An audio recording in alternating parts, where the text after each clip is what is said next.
السلام علیکم۔ پاکستان میں اس وقت شام کے 7، بھارت میں 7:30 اور یہاں ہماری اسٹوڈیوز کی گھڑیوں میں صبح کے 10 بج رہے ہیں۔ وائس آف امریکہ واشنگٹن کی اردو سروس سے ہماری باقاعدہ نشریات کا آغاز ہوتا ہے۔ پہلے گھنٹے کے لیے میں ہوں آپ کا میزبان خالد حمید۔ جیسا کہ آپ دیکھ رہے ہیں، فیس بک لائیو پر ہم آپ کے سامنے ہیں اور ویب سائٹ اور ریڈیو پر ہمارا یہ 1 گھنٹے کا نیوز شو جاری رہے گا۔ تو آغاز کرتے ہیں پہلے آج کی اہم خبروں کی سرخیوں سے۔ جمعرات کے روز کابل میں آگے پیچھے 3 دھماکوں میں کم از کم 11 افراد موت کے منہ میں چلے گئے ہیں، جبکہ 45 زخمی ہوئے ہیں۔ اور امریکہ کے chairman joint chiefs of staff general Dunford نے، جو کابل کے دورے پر ہیں، افغان اتحادی حکومت کے لیڈروں سے علیحدہ ملاقات کی ہے۔ افغان وزارت خارجہ کا کہنا ہے کہ افغانستان کی غیر موجودگی میں کوئی امن سمجھوتا بے معنی ہوگا۔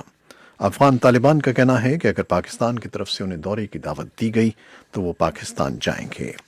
عام انتخابات کو 1 سال مکمل ہونے پر حکمراں جماعت تحریک انصاف آج یوم تشکر اور حزب اختلاف کی بیشتر جماعتیں یوم سیاہ منا رہی ہیں۔ صومالیہ میں خودکش بم دھماکے میں 6 افراد ہلاک اور 6 زخمی ہو گئے ہیں۔ متحدہ عرب امارات کی ایک عدالت نے داعش سے تعلق رکھنے والے ایک شخص کو 10 سال قید کی سزا سنائی ہے۔ سوڈان کی فوج نے کہا ہے کہ ناکام فوجی بغاوت کے بعد فوج کے سربراہ کے علاوہ کئی اعلیٰ افسران کو گرفتار کر لیا گیا ہے۔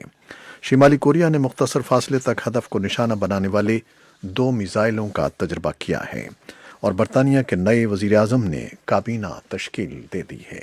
یہ 3 شہ سرخیاں، تفصیل کچھ دیر کے بعد۔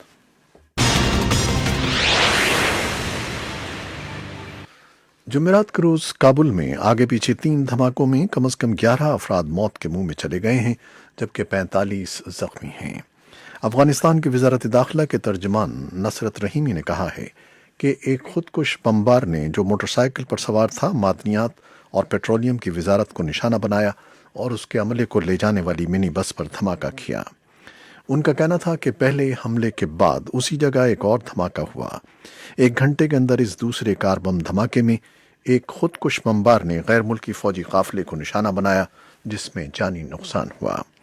طالبان نے کابل جلال آباد روڈ پر ہونے والے اس کار بم دھماکے کی ذمہ داری قبول کی ہے، لیکن منی بس پر ہونے والے بم دھماکے کی ذمہ داری ابھی تک کسی نے قبول نہیں کی ہے۔ اسی اثنا میں جمعرات کے صبح ننگرہار صوبے کے خوگانی ضلع میں سڑک کنارے نصب بم دھماکے میں 9 شہری موت کا شکار ہو گئے، جبکہ 5 زخمی ہیں۔ سبھی ایک خاندان سے تعلق رکھتے ہیں۔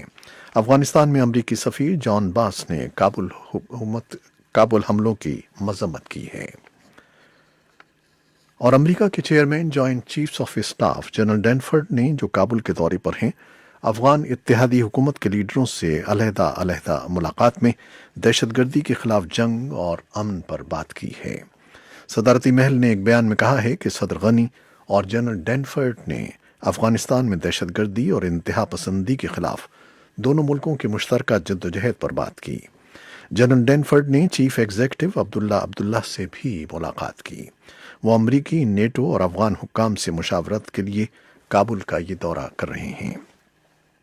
افغانستان کی وزارت خارجہ کے ایک ترجمان صبغت اللہ احمدی نے بتایا ہے کہ وزارت خارجہ کے عہدیداروں کا کہنا ہے کہ افغانستان کی غیر موجودگی میں کوئی امن سمجھوتا بے معنی ہوگا۔ انہوں نے کہا کہ طالبان کے ساتھ کسی بھی معاہدے پر افغان حکومت کے تعاون سے دستخط ہوں گے۔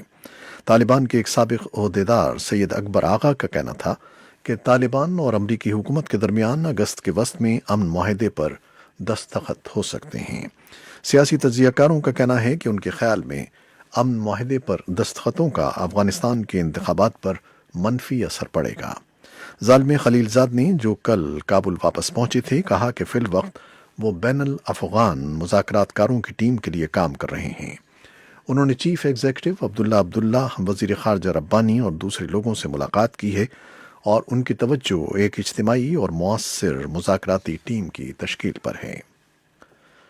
افغان طالبان کا کہنا ہے کہ اگر پاکستان کی طرف سے انہیں دورے کی دعوت دی گئی تو وہ پاکستان جائیں گے اور وزیر اعظم عمران خان سے ملیں گے۔ وزیر اعظم عمران خان نے امریکہ کے حالیہ دورے میں کہا تھا کہ جب وہ پاکستان جائیں گے تو طالبان سے ملیں گے تاکہ وہ افغان حکومت کے ساتھ مذاکرات کے لیے تیار ہو جائیں۔ قطر کے دارالحکومت دوحہ میں طالبان کے سیاسی دفتر کے ترجمان سہیل شاہین نے ٹیلی فون پر BBC سے بات کرتے ہوئے کہا کہ اگر انہیں پاکستان کی طرف سے رسمی طور پر دعوت دی جائے تو وہ پاکستان جائیں گے۔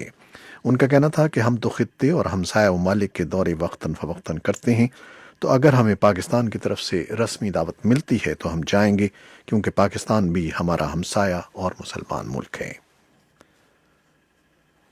پاکستان میں عام انتخابات کو 1 سال مکمل ہونے پر حکمراں جماعت تحریک انصاف آج یوم تشکر اور حزب اختلاف کی بیشتر جماعتیں یوم سیاہ منا رہی ہیں۔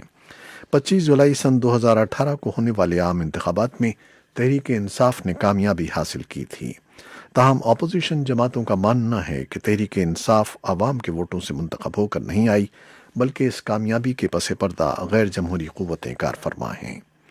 اپوزیشن جماعتوں نے حکومت کے خلاف مل کر جدوجہد کرنے کا فیصلہ کیا تھا اور اس مقصد کے لیے ایک راہبر کمیٹی قائم کی گئی، جس کے فیصلے کے تحت ملک کے تمام صوبائی دارالحکومتوں میں احتجاج اور جلسوں کا انعقاد کیا جا رہا ہے۔ اس بارے میں ہم اپنے نمائندوں سے براہ راست بات چیت کریں گے اور کچھ رپورٹیں بھی پیش کریں گے۔ اور بھارت کے مون مشن چندریان 2 کے بعد پاکستان نے بھی اپنا پہلا سائنسداں خلا میں بھیجنے کا اعلان کر دیا ہے۔ وفاقی وزیر برائے سائنس اور ٹیکنالوجی فواد چودھری نے سماجی رابطے کی ویب سائٹ ٹویٹر کے ذریعے اطلاع دی ہے کہ سن 2022 میں پہلا پاکستانی خلا میں جائے گا، جبکہ خلاباز کے انتخاب کا عمل اگلے سال یعنی سن 2020 سے شروع ہوگا۔ بھارت میں مذہبی منافرت اور اقلیتوں کے خلاف پرتشدد واقعات میں وقت گزرنے کے ساتھ ساتھ اضافہ ہوتا جا رہا ہے۔ حالیہ برسوں میں یہ واقعات بڑھ گئے ہیں، جن کے خلاف 5 خواتین سمیت 49 ممتاز فلم ڈائریکٹرز اور فنکاروں نے وزیر اعظم نریندر مودی کو ایک خط لکھا ہے، جس میں ایسے واقعات پر تشویش کا اظہار کیا گیا ہے۔